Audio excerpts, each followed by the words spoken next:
It's a new year, it's a new era, and we are still celebrating horror 365. What is going on in our heads? Yours truly, the mouthpiece of the Northeast, Jimmy J here, alongside today, my main man. And I couldn't think of a better way to start the new year, the new era, with this man right here, the one and the only, Ken Sagoes. Ken, welcome to Horror 365, buddy. How are you? I'm fine. Thank you for inviting me. Oh, man, it's a blessing to have you in. Of course, the 80s horror god himself, Sean T, joining us in the conversation today.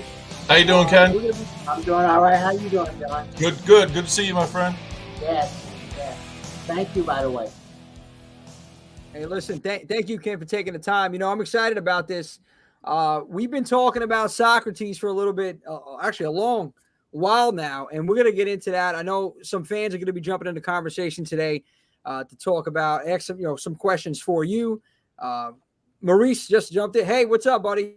Thank you for joining the convo, Maurice. I got to tell you, Ken, I'm excited about this. You gave me this copy right here, and I'm going to get right into it. I don't care. I'm not waiting. You gave me this copy. Give you the copy. Yeah. Well, yeah, you bought a copy. I purchased it. I do apologize. What you did give me, I apologize for that. Yeah, because you got to support. That's what I tell you, right? But what you did give me was this personalized message. You didn't have to do that. I did buy a copy of this, and this is, when I seen this, when I read this, I'm like, this is original, Ken. I've never seen something like this. And I'm not just saying it because, you're a friend of mine, but this is something special you have here.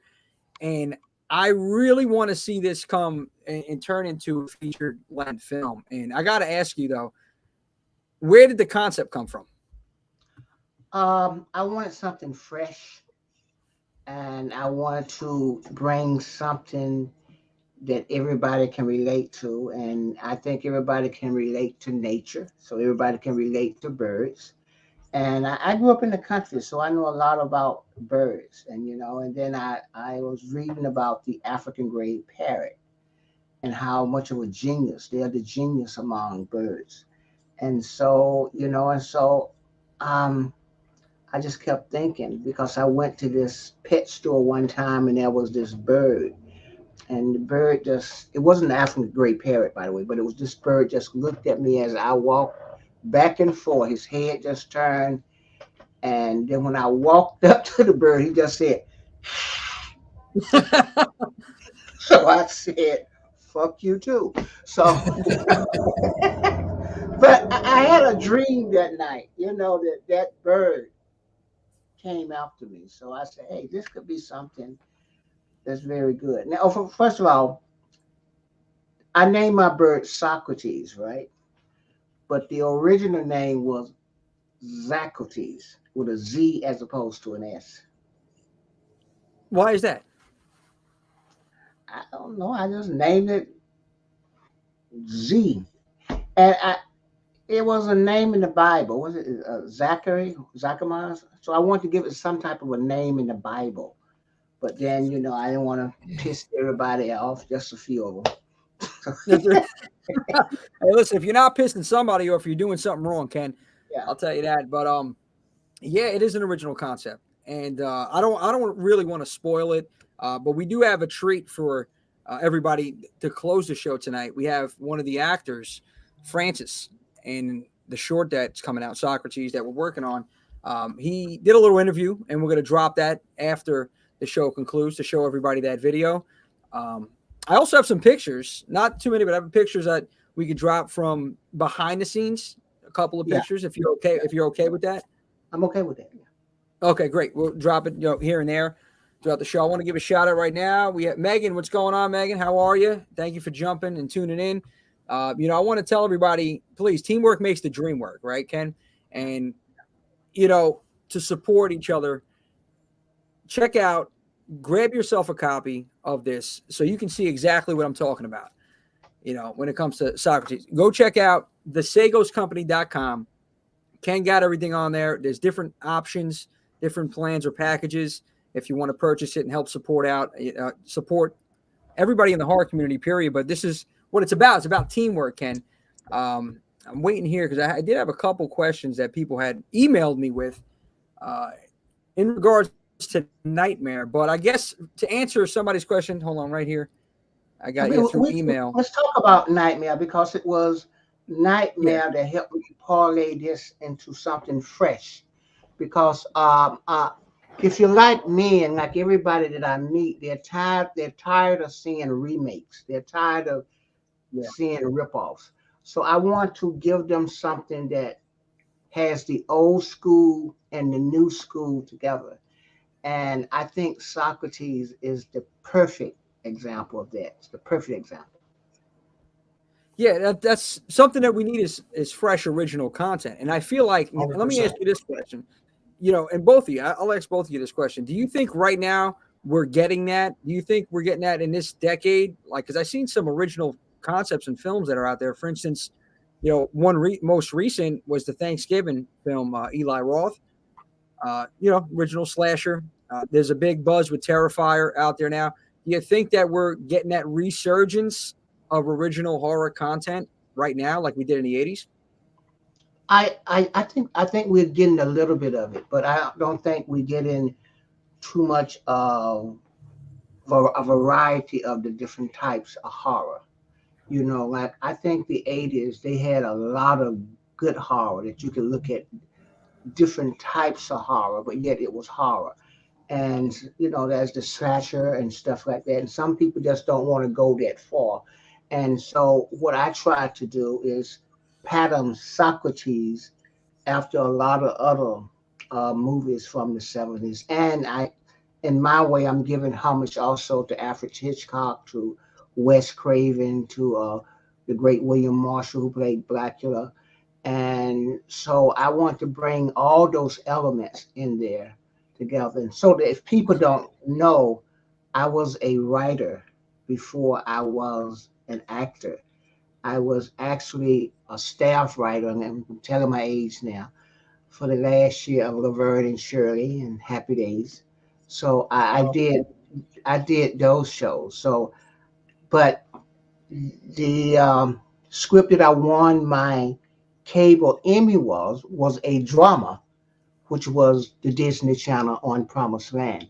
So I've been blessed enough to get, put comedy and drama together. And then I love acting. So before anyone call and ask me which do you like both, I can't. I can't. I love I them was both. about to say, what are you more passionate about? Is it acting or writing? I'm more passionate about a check, but Yeah. But listen, I hear you. We got to get that jingle. But, Ken, you talk about starting and writing, and then you got into Nightmare in that role. And I remember we had you on the show previously a while back, and we talked about how that came to fruition. But for those that don't know, tell us about like getting casted for Nightmare on Elm Street 3. well, to make a long story short, I had never watched Nightmare on Elm Street, and the day I had to go in for an audition, the type of character that they was looking for, it wasn't me. When you get a chance to see the gifted young actor, Francis Ebemobi, that's playing in my short, and there's my short, that's what they was looking for. I wasn't that. I could make two of Francis. So, but that's what they was looking for. So I went in with an attitude with why am I here? And I had to go to court before I went to the audition. It was raining like crazy. So before I got there, I really, really had an attitude, and I really, really didn't want to be there. And I really, really didn't give a shit who knew I didn't want to be there. So that's the attitude that I went in with the casting director and the director.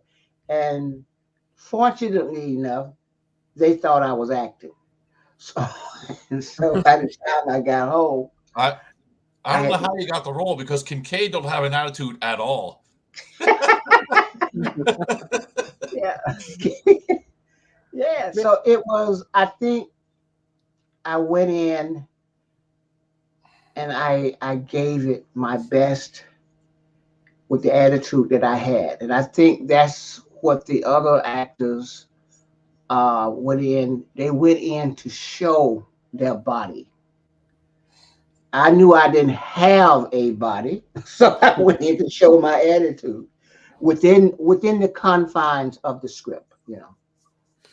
I mean, listen, I think Kincaid is, in my opinion, one of the greatest, if not the greatest character in the Nightmare franchise, man. A lot of people could relate to him. You were that strong dude that didn't take shit from nobody, bottom line. And a lot of people came behind Kincaid. I mean, I love Kincaid.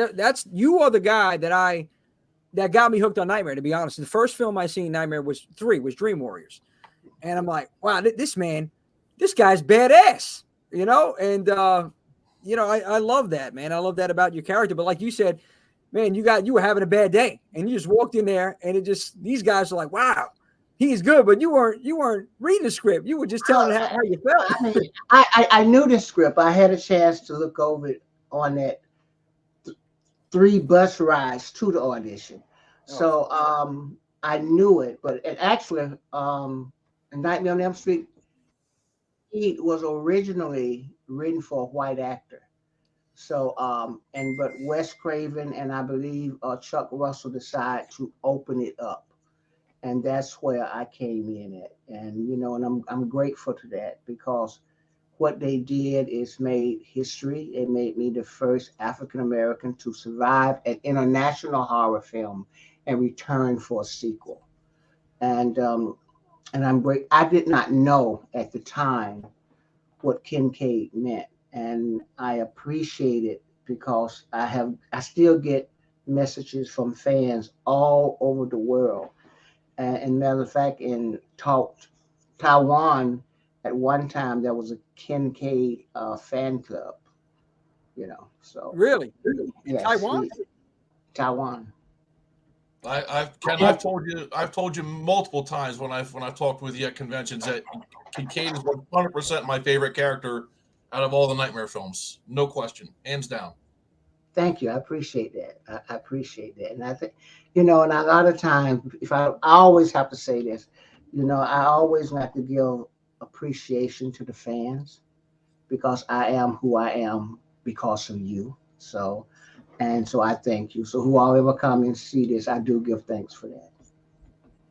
Well, listen, Ken, we thank you for delivering some quality content with your roles, and not only in Nightmare, but everything that you've done. And I'm a little bitter though, Ken. I really am. Nightmare 4. Let's talk about number 4 here, okay? The Dream Master. I'm pissed because they whacked you early. They took you out of the game early in that film, man. You should have made it to 5. I'm sorry, or at least to the end of the film. Yeah, I should have made it down in a wheelchair. I think that's just their way of saying Freddy's going to get everybody. Yeah. And 4, I also think you got to realize at the time, Patricia Arquette was not coming back for part 4. Yeah. I think if Patricia Arquette had decided to come back, then we probably would have been in there a little longer. But since she did not, and also at that time, there was a writer's strike. And so they really didn't have a completed script. What they had was a synopsis of the scenes. So, and I think the other thing that what Rennie Highland was trying to do, they were just trying to get rid of the old and bring in the new. And so that's where we was. Now, if Ken Sagoes was writing it, and of course, I would have been there to the end. But as a writer myself, I do respect another writer's material. I still think I died too soon, though. Yeah, no, I know you did. Right, Sean. The one thing that intrigued me when I was talking to Toy Newkirk one time was she was telling me how there was like cubicles set up, and everybody was shooting different scenes at the same time in the different cubicles and everything. I thought that was pretty wild. Yeah, I wasn't on the set that long to know. I was like that In-N-Out burger, But I will say, because of my scene, I think I had 5 days on, 5 days. And I think 3 of those days was at the junkyard. And it was shot like from like 8 o'clock at night to 6 o'clock in the morning. Mm. And I'm telling you guys, it was cold. It was cold and everything. And it was just me by myself. So it was that type of thing. And they actually built a set within a huge junkyard. You know. That I was about to say, that was in an actual junkyard. Yeah, And they where built a set in North Hollywood, but Mick can tell you because Mick is just a phenomenal uh, art director. Art director. And I think Nick Sean, yeah. he helped build that set. You know, um, which was great. And I did not know that those cars moved and everything until we were shooting. So it was a surprise. It was a scare tactics that I didn't know what was going on then. So there was a little scaredness there, you know. It was organic, yeah. I mean, I That's think it kind of was the a great same idea. thing that they didn't let the actors see Leatherface from Texas Chainsaw Yeah, 1974 until they saw Leatherface. yeah, That yeah. They just I wanted guess that that just look. adds so much, Yeah, especially if you're a wasn't young no lady. AI there. Wasn't no AI there. So Exactly. No, I mean, I think the way, let me look at some of the comments here.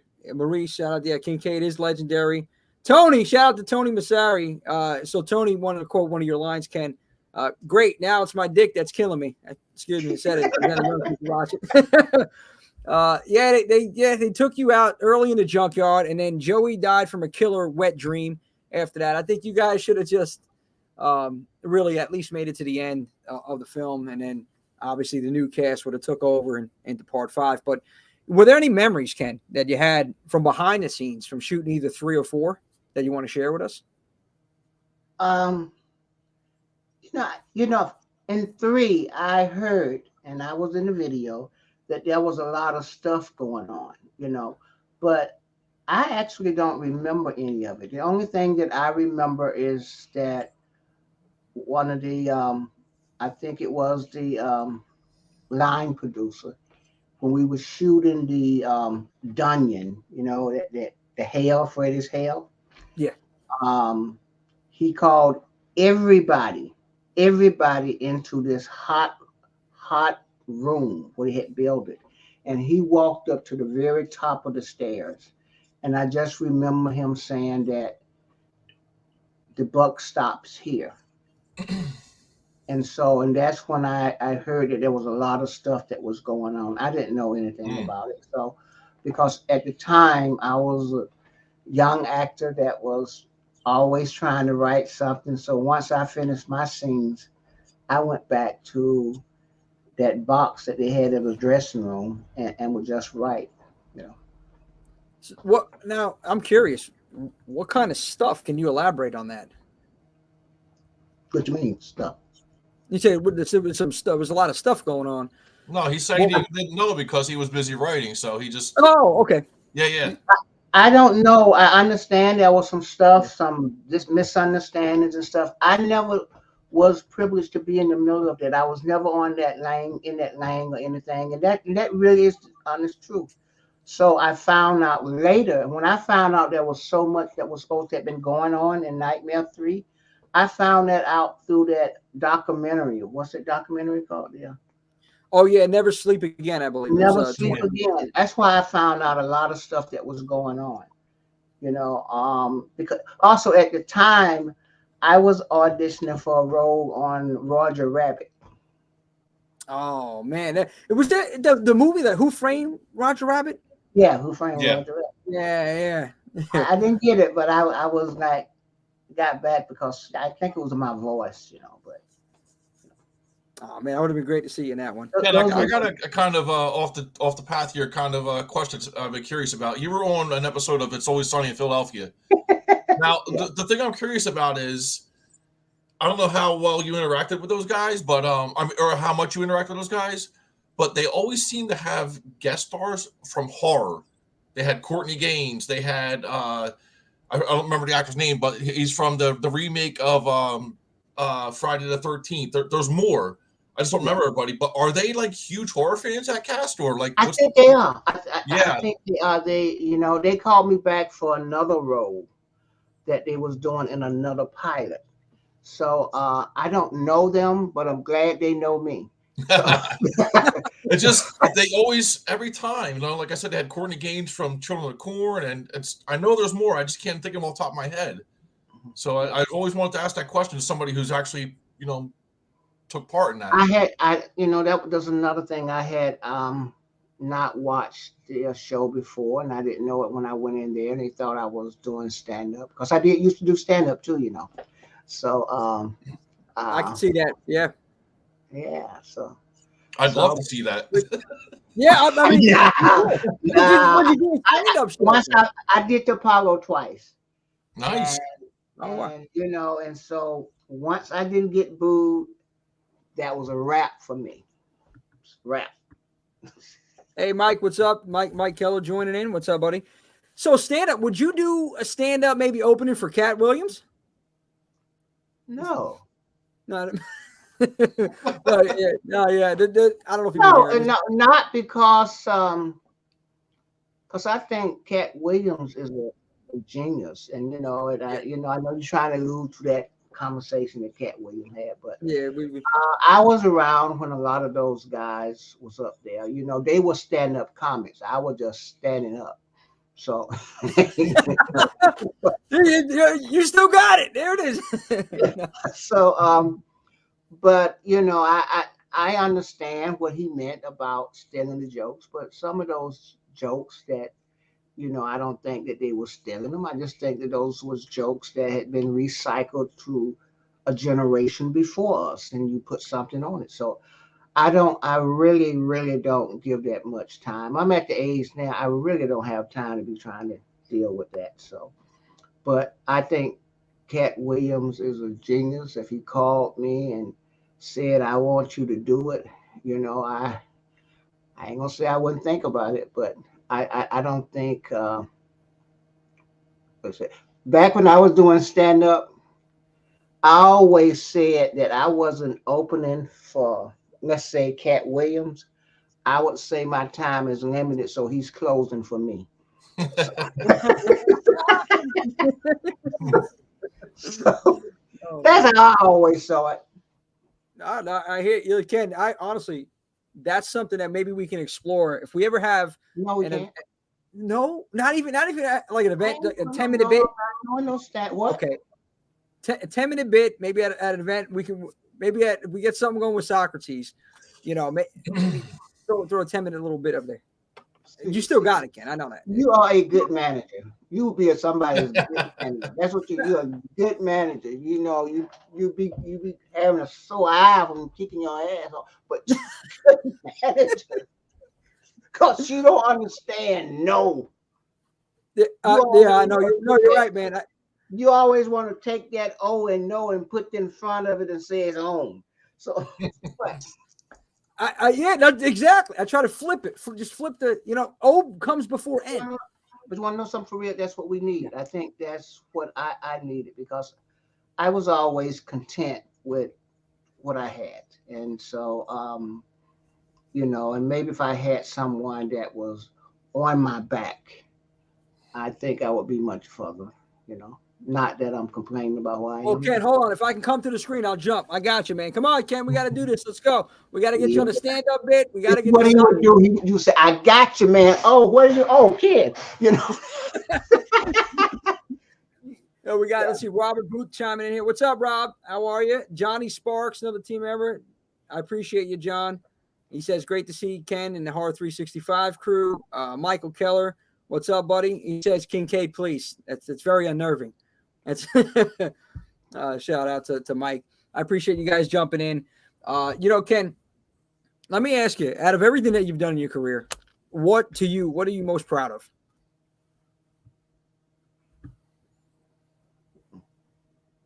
You mean as far as an actor? Everything that you've accomplished, yeah. Like, what are you most proud of? I'm proud that I can still do it. I can still get out there and do it. I don't like saying this was the one that I loved most because I have enjoyed everything that I've done. I enjoyed Nightmare 3, I enjoyed Nightmare 4, I enjoyed the Morning Show. I enjoyed them. Now they ask me which one fed me well. That's the one I Which truly one enjoyed. fed you well, Ken? Yeah. That's so. Which one fed you better? Mike Keller has a question here. Which movie did you think was better? 3 or 4? Huh? Mike Keller asked, which movie did you think was better, Nightmare 3 or 4? Or which fed you better, Nightmare 3 or 4? Nightmare 3. Nightmare 3. But the one that I like them both equally, but I tend to lean toward 3 because that said something to the world. It said something to the people of color. It said something to people to hang in there because he had made what I did in Nightmare 3, not just as an actor, but from the writer, Wes Craven, and the director. They saw a vision to give me something that has never been given before. And so I appreciated that. And the other thing that I liked is that in 3, Wes Craven and Chuck Russell always asked me when I said a black guy wouldn't say this. They was okay with say it how you think a black guy would say it. And I knew how to do that without taking away the writer's work. And so that's why I give 3 a lot. Some of those things was ad lib. Yeah. There's still, I think, like an intense energy with 3 as well. I mean, last year at Monster Mania with the panel and the reunion there, like when you guys came to the side of the stage, remember, like just the crowd and just that energy that was there, man, it was crazy. And the way that all of you actors, took that energy and threw it back at us and everything, it was pretty cool, man. But just to see that that's still that much, love and appreciation for it. It was pretty cool, that panel and everything. But something that was really nice about Nightmare 3 is that what Chuck Russell did, which is what I'm going to try to do with Socrates, is that Chuck Russell brought all of us together about a week, 2 or 3 weeks before we shot the first scene, a couple of times. So we had gotten to know each other and we had become friends. And one of the first scenes that we shot was a scene in the hospital where, where I was saying, fuck you, you sit down, Yeah. So we all had a connection. We all was friends. So we wasn't just actors coming together. We all knew each other. We all had learned how to feed off each other's energy. All about That's chemistry. important. Yeah, that's important. That camaraderie, that chemistry that you have, it goes a long way, and it'll make you feel more comfortable doing what you need to do, and it'll come out more organic and less takes. I feel like it was less takes, and something else. I don't know if it just happened that way, but that particular day, the first time we saw Heather was when she walked in that room. So that was a surprise when all our eyes went to her. So there was a lot of elements of surprise in there. I ain't gonna say surprise, but elements of truth. it was more organic, and Yeah, and that's I think that was masterfully done, like you said by Chuck. Yeah. absolutely. And we got a question here from JC. Oh, the missus has a question for you. She chimes in. She says, "Who was your favorite actor to work with on Dream Warriors?" Oh, the missus trying to get me in trouble. Yeah, definitely. I'm telling you, That's a loaded question. Yeah, that is loaded. Who was my favorite? Yep. She put you on the spot, Ken. No, it really didn't put me on the spot. I mean, because I'm telling you, I got along with everybody, and when we finished our scene, I went back to my dressing room.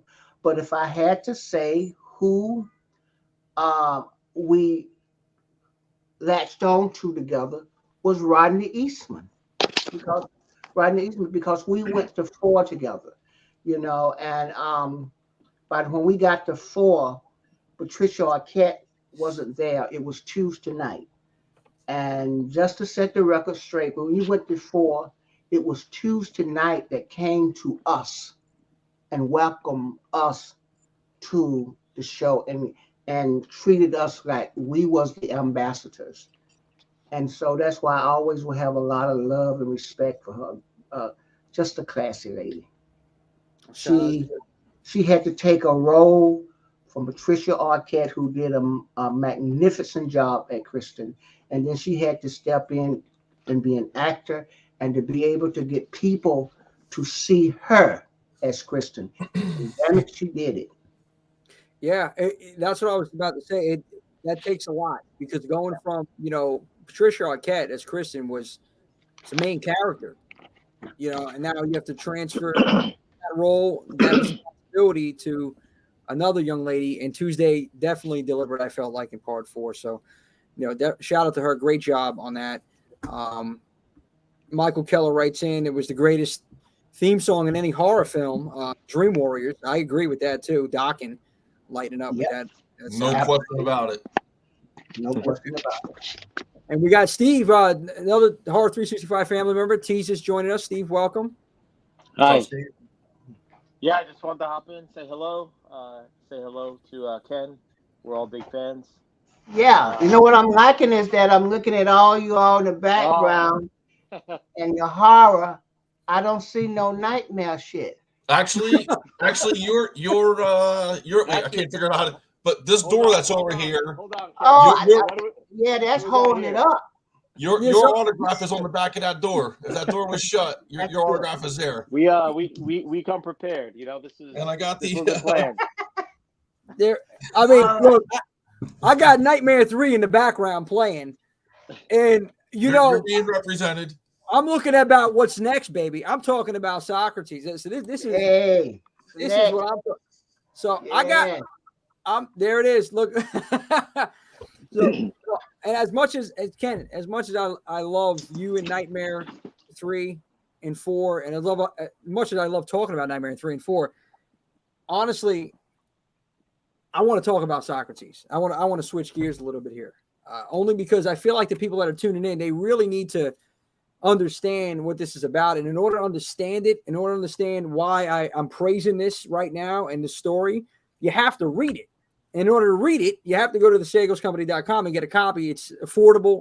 Read this through and through. And Ken, I swear, I hope that, I know we're going to turn this, this is going to be a feature-length film one day. But I want you to talk to those that don't know about the story of Socrates. Let me make a plea to you all about Socrates. Let me hold it up. Socrates. He was over there, Socrates.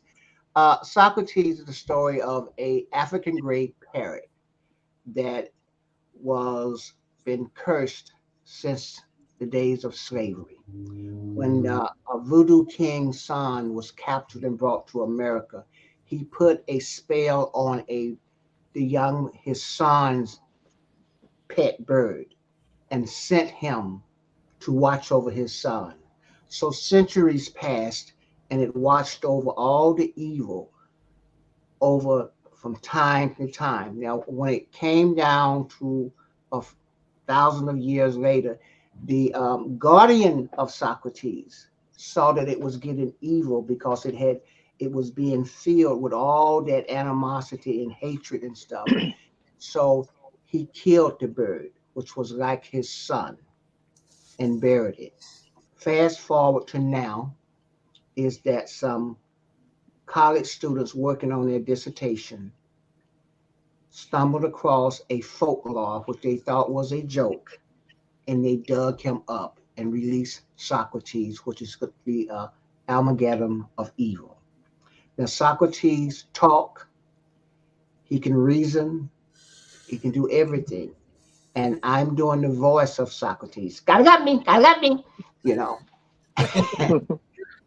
and Yeah. and Socrates takes no prisoners.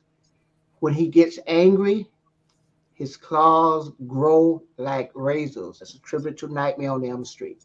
And it can talk. And all Socrates wants is love because he has been abused. He has seen abusiveness. So nobody is safe. Socrates is at the descendants of all those that he saw, the descendants of slave owners, the descendants of slaves who did not help other slaves. So nobody is safe before you know. And so that's where Socrates at now. And Socrates can hide. You hide in a pet store and wherever. But he goes after those who have a cold heart, and he's love, and he can talk and reason and everything else. So that's what Socrates is about. And he lives right now. He's housed in a tree in some on some land that is right next to a university. So he got his own little freedom Said a university, Ken. He might be outside my house. job. I'll try to get caught by Socrates out there. I know I love him. I gotta tell him I gotta love him. Yeah. so so Socrates he got a touch of Freddie, he got a touch of Jason, he got a touch of Michael, he got a touch of the Chucky, all in one. He got a touch of all that, and he's just, but he's clever. And I think I wish we could show the post. There's a wonderful post where Socrates is saying, "Sorry, folks, there's a new villain in town." You know, we might be able to. I'm going to see. I can pull that up for you, Ken. I have some pictures here from, just even the shoot, just the young actors that we were talking about. Sean and Francis here. I'll show it right now for everybody out there. Showing just behind the scenes stuff when they were just shooting the film. I really like this one right here that we captured. Just the look of terror on Sean's face and concern right there on Francis. But both really, really good actors that you picked for this, Ken. And even a little behind the scenes, shout out to Jay. There's the Wallace. Come on. And then Jay over there and Eric, shout out to the team behind the scenes. They did a tremendous job in that shoot. But I know the picture you're talking about. I'm going to try to find that and pull that up here too. So while I'm at it, one of the reasons that I wrote my comic book, this is fresh, it's new, it's a deluxe comic book because it's 32 pages. And because the money that I raised from selling the comic book, I'm going to do a short film that hopefully will parlay into a feature film. Now, one of the reasons why I have to raise so much money is because I want to do CGI. I don't want the bird look like somebody got a hand up his ass talking. I want to do a real bird. And we want to do the CGI right.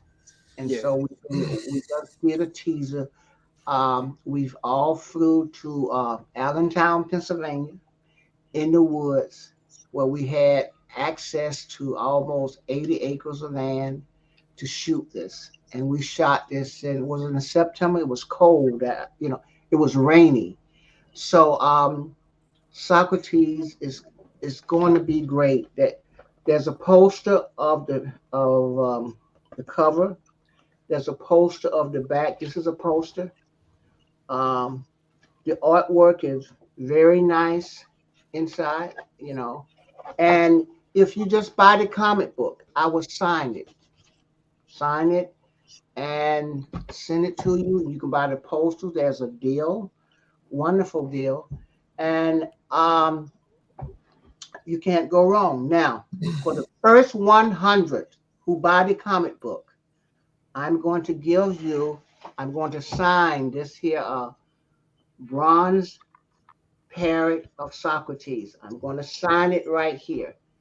This is really thick, and go on the wall. And if you put on the wall and do a light on it, the image of Socrates will be on the wall. Now I'm going to include something in with this. I'm going to include this one of a kind Oh, bronze Freddy, Freddie head. Freddy head. I'm going to sign that too. This this here is value of $500 or more right here. So but all you have to do is buy a comic book, and I will put your name in the raffle to pull for these.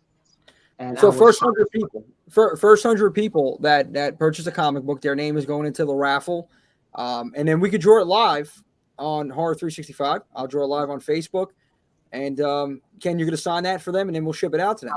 I'm going to sign it to the person on Facebook, and so I'm going to keep that going. I'm going to keep it going because I want number one the comic book alone. If you went to the convention and tried to get these things, it will be over $100. You can win this. The comic book alone, if I sign the comic book at the convention, it would be $50. So so it's a wonderful deal, and I promise you, I'm already working on part two. And if you go to the website, thesagoscompany.com, you can get a chance to read the reviews from all over the world of what people are saying. You can click on and see what the actors are saying, and I'm grateful. I'm grateful. So this was my first comic book, and it's out the back running like it's gonna break some records, and I like that.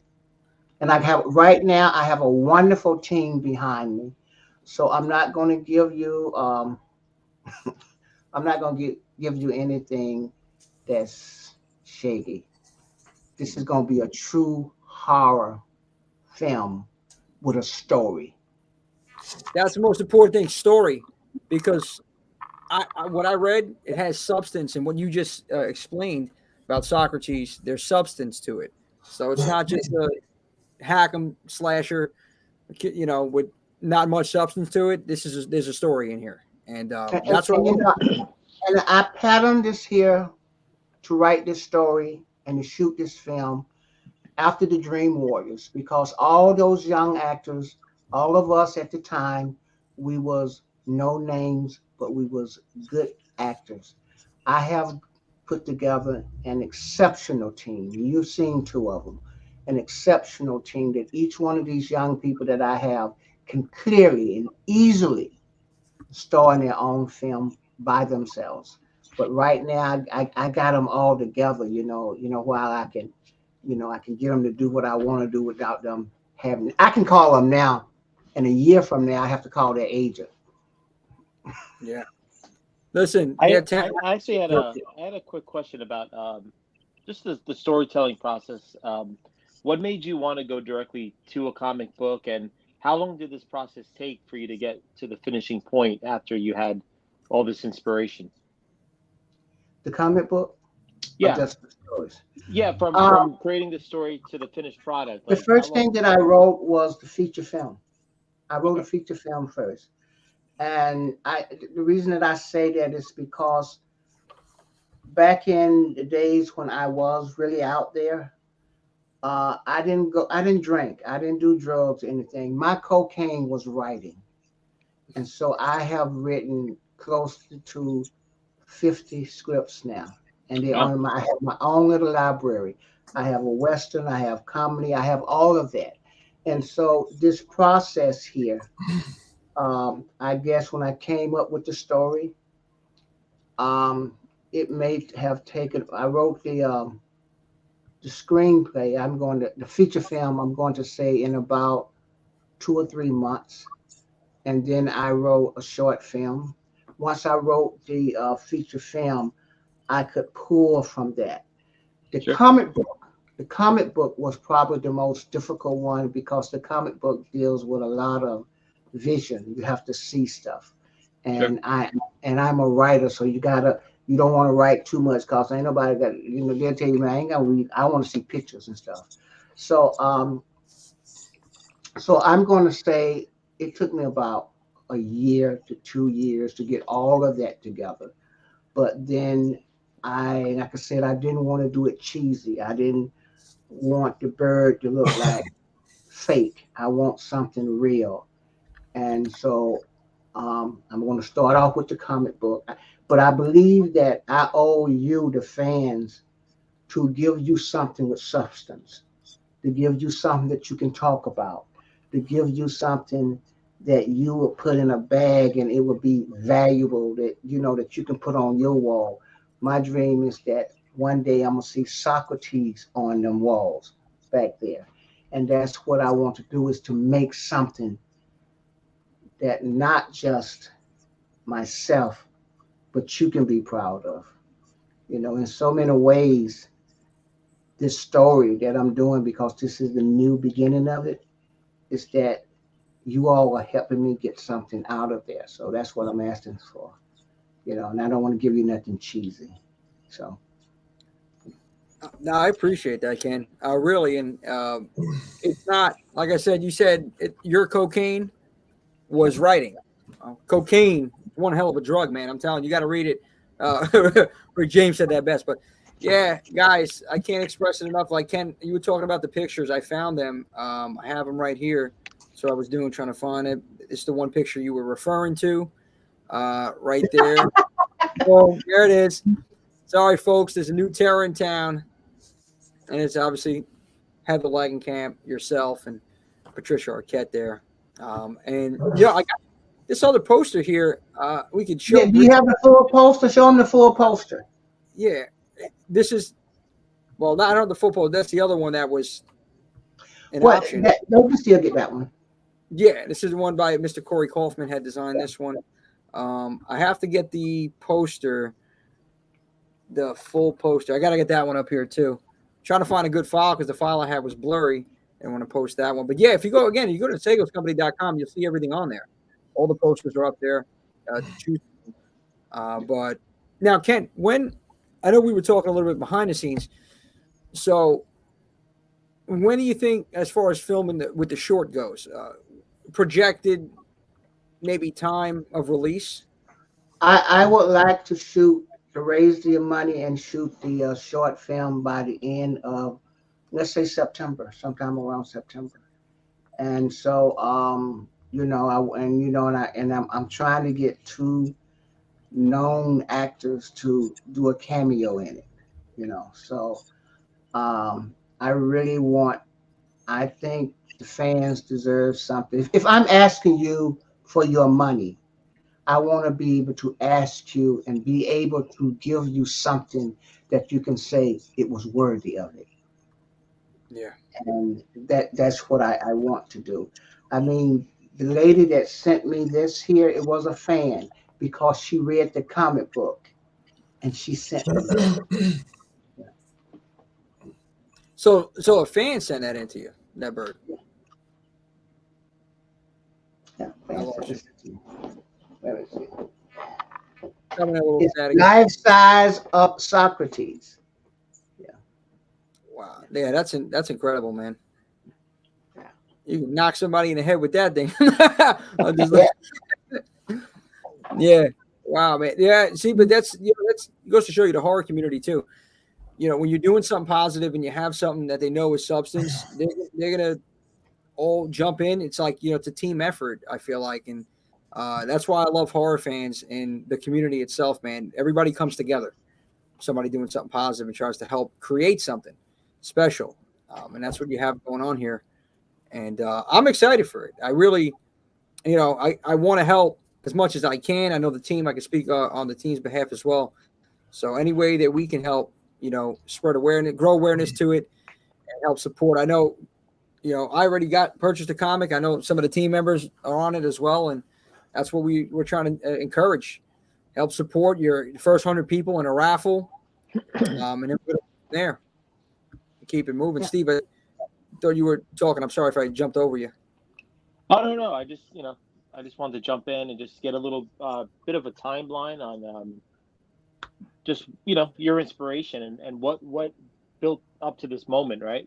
From what I'm gathering, this is really it's almost like a diary entry, right? Like you've lived through this experience of being in these films with your friends, and this has been an adaptation because of what you went through growing up. And I'm a big horror fan and also comic book fan, and this is about escapism, right? Like you're telling this story. This Yeah. is an self-expression about all these years and all the buildup, and now you're able to tell these stories through this medium of your life experience, but also the story that you want to share with people. So to me, this is almost like a self-reflection piece. Yeah. It's a treasure that you want to share. What you open your chest, and all the wonders that you have in the chest, you want to show. And I remember when I first came to California. I don't know if this is a circle of life or whatever, but I was a security guard at Universal Studios. And I went and I had to go around to different places, and to hit the keys and stuff. That make sure you're on your route. Well, I had to go into this one production company, and I saw these pictures, and then the person said hello, and I turned around, and it was Alfred Hitchcock. Wow. And I never forgot that. It wasn't, no, I don't know him, but he took time. He took 5 minutes out of his time to talk to me. And I got a chance to see in the birds. That had been the only thing that I've seen. So, and I think, unconsciously, it's funny that my first horror film that I'm trying to do have to do with a bird. And so that's why I say there's a lot of giving back. There's a lot of dedications that I'm having within this story, and it's going to be a great story. So I'm asking that you just tell people, just buy a comic book. I feel like if you go there, you're going to buy a comic book and a poster, but just buy the comic book because I really, really, really want to make this short film. And the horror community, I'm asking for your help. I'm just asking for help. Well, I you don't want got it you here, Ken. I don't want you to give me that. Open up the door. I get it myself, James Brown. So Well, like I said, Ken, you got it here. I have a question for you from Johnny Sparks over here. He says, were you into horror prior to being casted in Dream Warriors? And do you have any icon favorites aside from Freddy Krueger? oh no, I'm gonna get in trouble for what I'm about to say. Hey, I'm a black man from the South. I always been in horror, but I see the KKK. That was my first horror. Oh, Ken, you still got the stand up in you, buddy. I'm telling you. I've seen the KKK. So what was the question? He said, were you into horror prior to being casted in Dream Warriors? And do you have any icon favorites other than Freddy, of course? Yeah, I like I said, I liked Alfred Hitchcock. I liked the birds. I can't say I was into horror, because we didn't have a TV when I was growing up as an early child, but I did get a chance to go sometimes see a neighbor who had a TV that I could watch. Back then, when we did have a TV, that was back, I don't know, y'all don't remember when the clothes hanger, you had to hold it here and in order to get a picture and stuff. So, but I got a chance to see some of it then, but I didn't grow up loving horror. And but I learned to appreciate horror, and I learned about what it's about and everything. Did I answer I, the So, I question? I yeah. think what's interesting about you too, like even though you didn't grow up with horror, you had this amazing opportunity to be in such a fundamental film that to me is like one of the peak eras of horror. So, you just got casted as this in this legendary role with these up and coming actors that people will never forget I because of Dream appreciate that. Yeah, Warriors.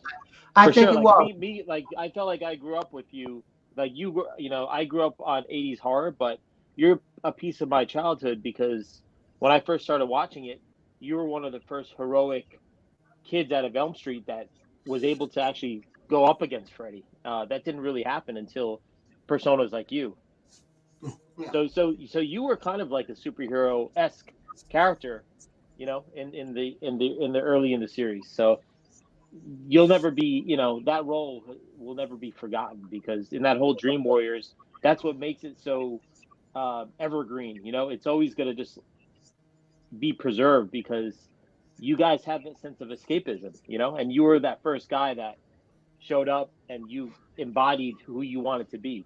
And I think that's why your character is special.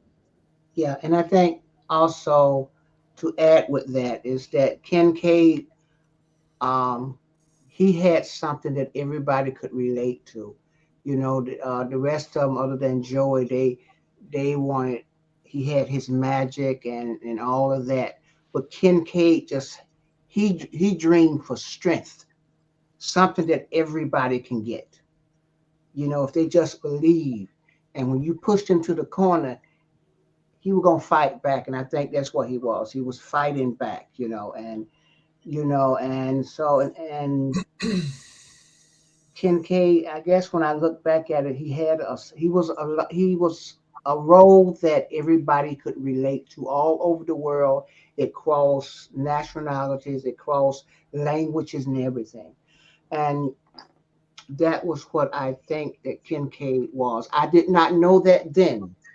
I can see a little bit of it now, and I am so appreciative that it was given to me, and I hope that I can carry that baton, and that's why I'm hoping that I can pass that baton on to the next generation, to the next young man, and to that group that's going to be in Socrates.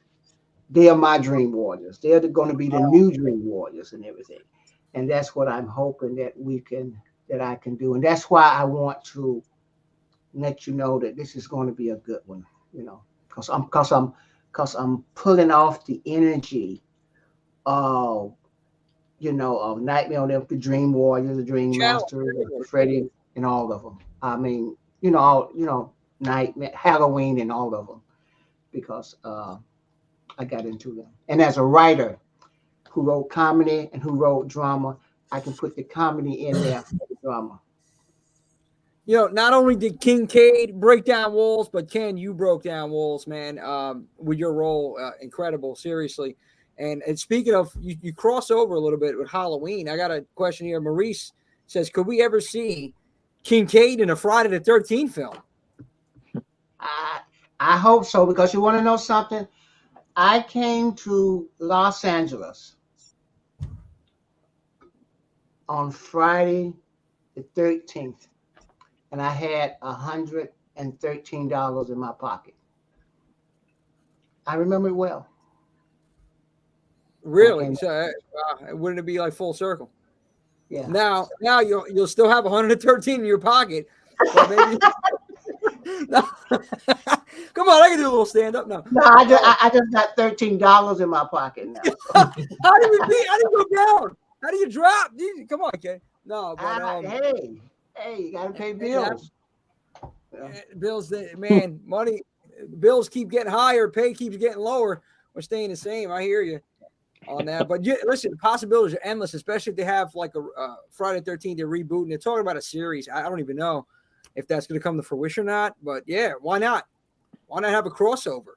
We seen they try to do it, Freddy versus Jason. What about I mean, I always hear whispers of a Freddy versus Jason Part 2.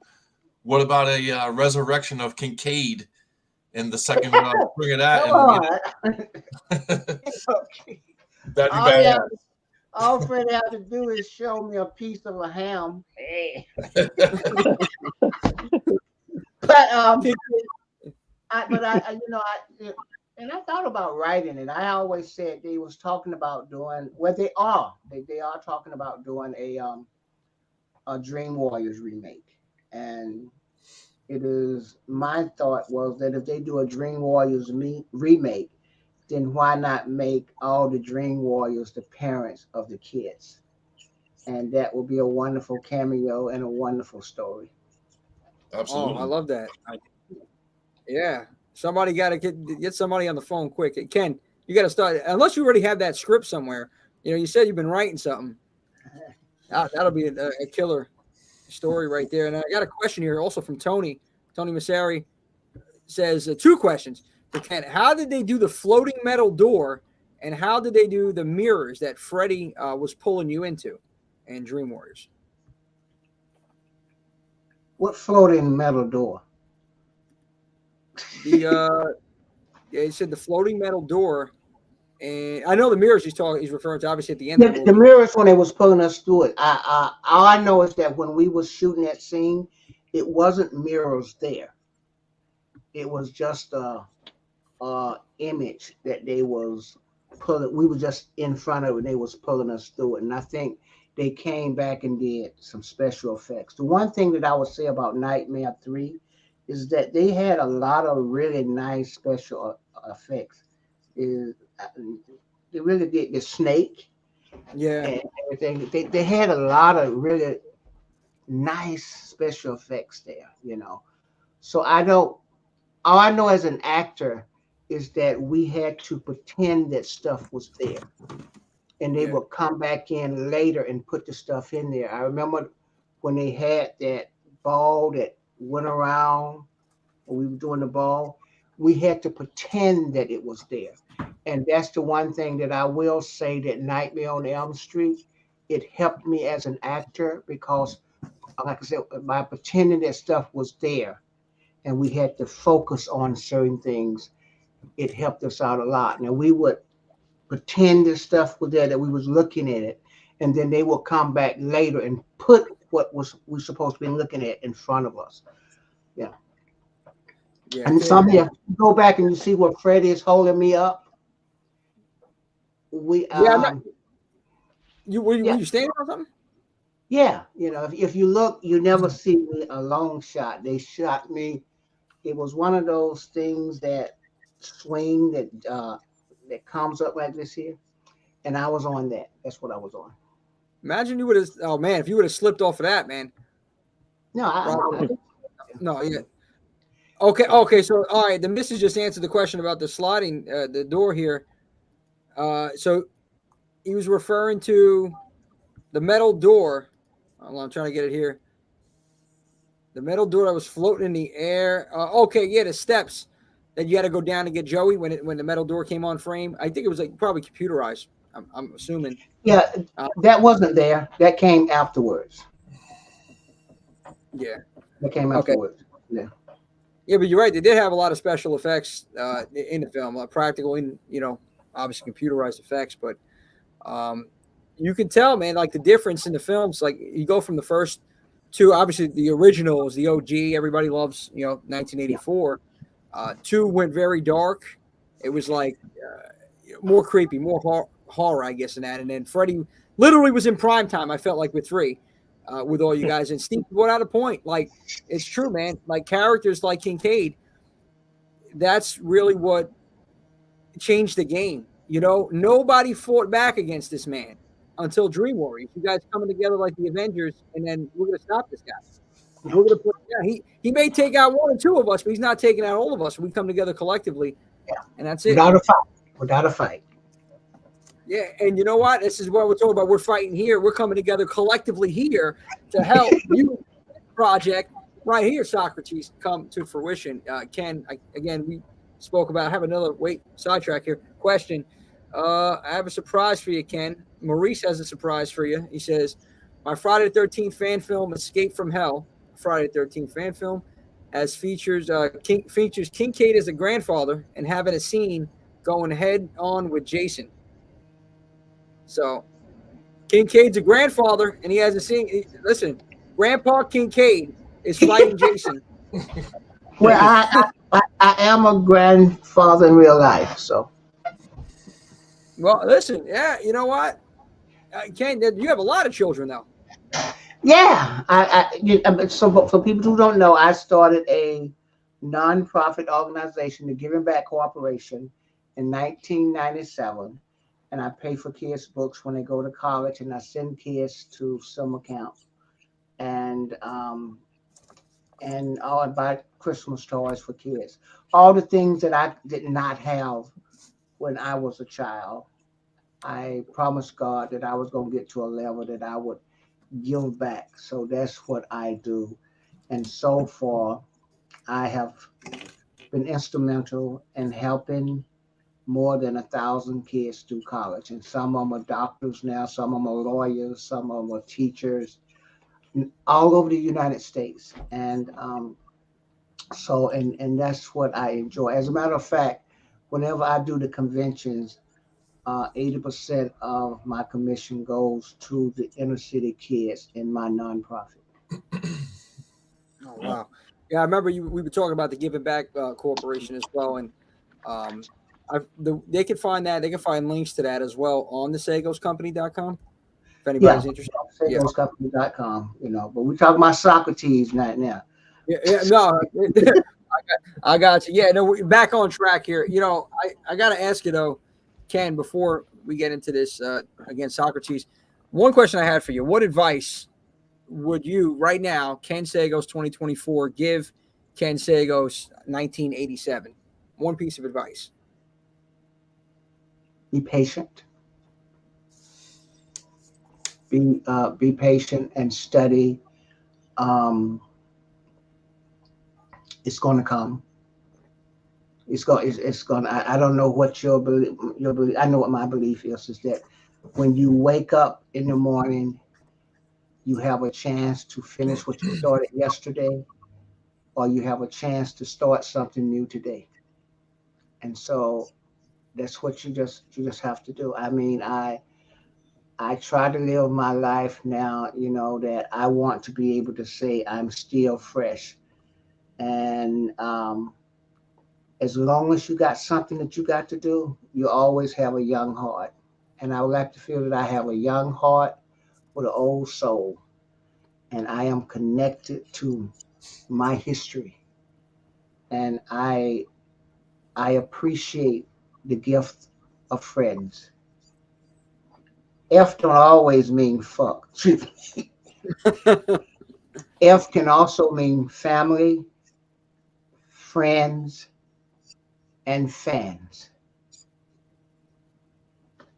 So And that's Ken, it. very well said. I got No, to very write well that said. one down. That was good. I got to write that one down. You brought a tear to a glass eye, Ken. Jesus, that was really good, man. No, seriously though. I mean, you get up every day. I say this too. You get up every day. If you can open your eyes and get out of bed, it's a good day. You got to count your blessings every day you get up.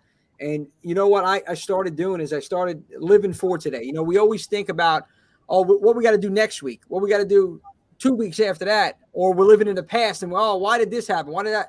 Start living in today, and you're going to start accomplishing something. What could you do today? Get up in the morning. That's what I tell them. What can I get done today? Because tomorrow's not guaranteed, and yesterday's over.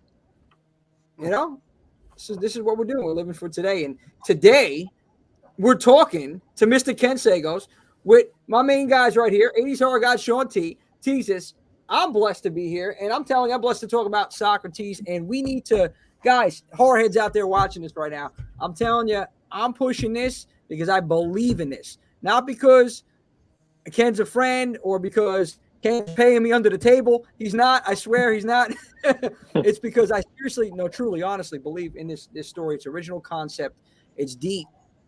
And again, substance. I keep talking about substance. We don't have enough of substance in storytelling nowadays. We have remakes, and let's just kill some people in a movie, and that's it. We're done.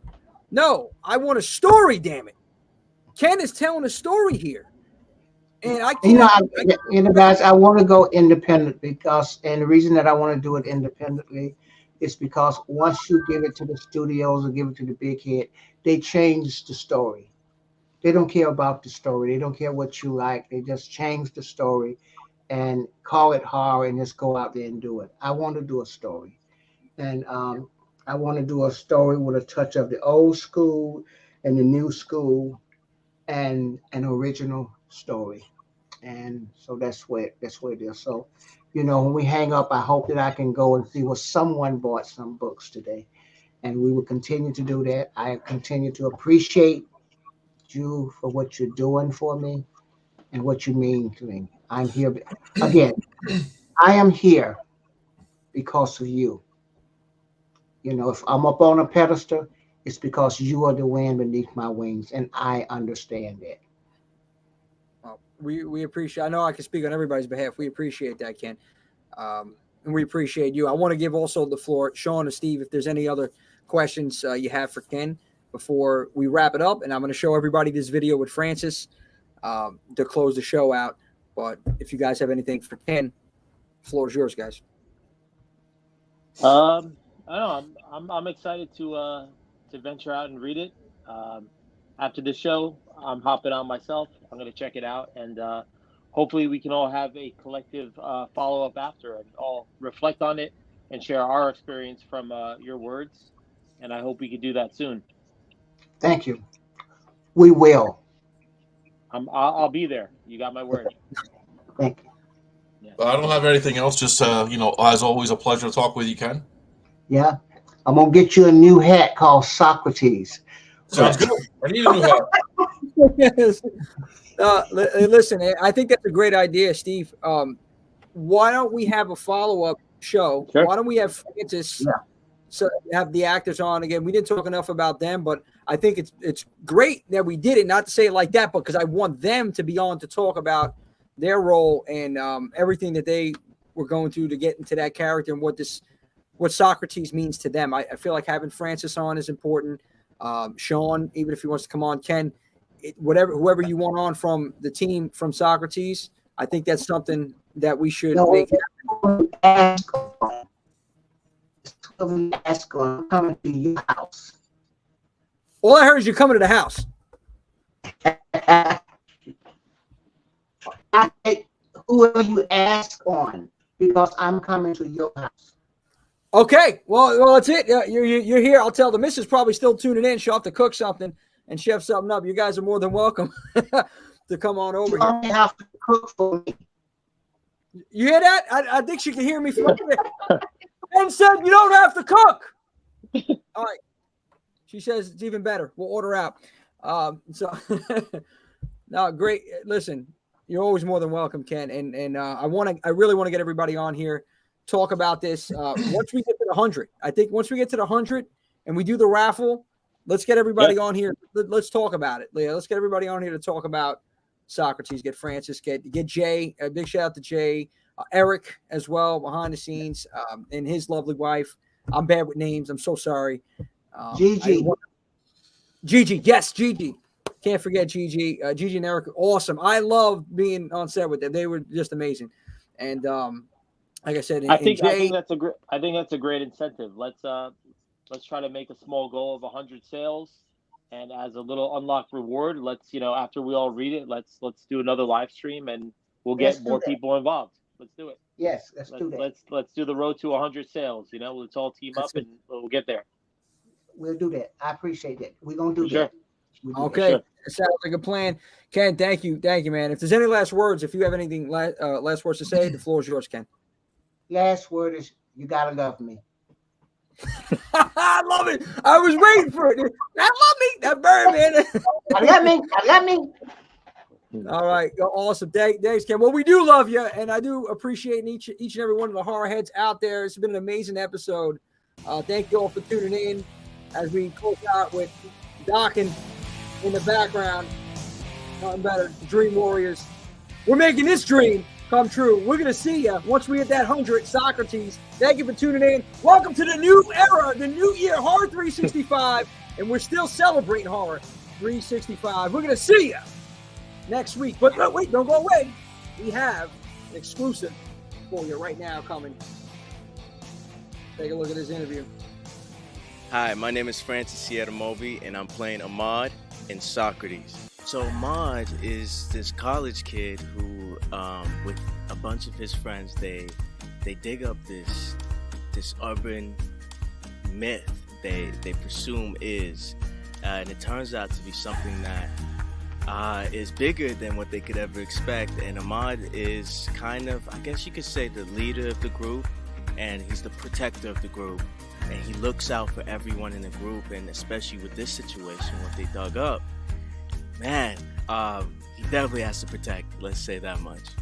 I mean, from the very first time I read the feature film script, I was super excited for this world. I think it's something that we've never really seen before, a slasher kind of horror where it's not a human being but a bird. And I love the idea of this ensemble group of kids who have to take down this. He's really evil, Socrates. And we sat down, me and Ken Sagoes, and we talked about it. And I really got to listen to and hear his vision. And I was completely in from that moment. It felt like this was something big and something special and new. And I'm just excited to be a part of it, to be honest. I mean, look, you can expect what you normally expect from any horror slasher. You can expect the blood, the gore, the suspense, the thriller. But I think the most important part is this story is centered around love and loss, right? I mean, you have this character, Socrates, who all he's asking for is love. We kind of humanize this slasher, and man, you guys are in for a roller coaster. Look, there's so many more layers and so much more to the story of Socrates that we'd love to show you guys. So with your support, we can turn this into a feature film. Gotta love me.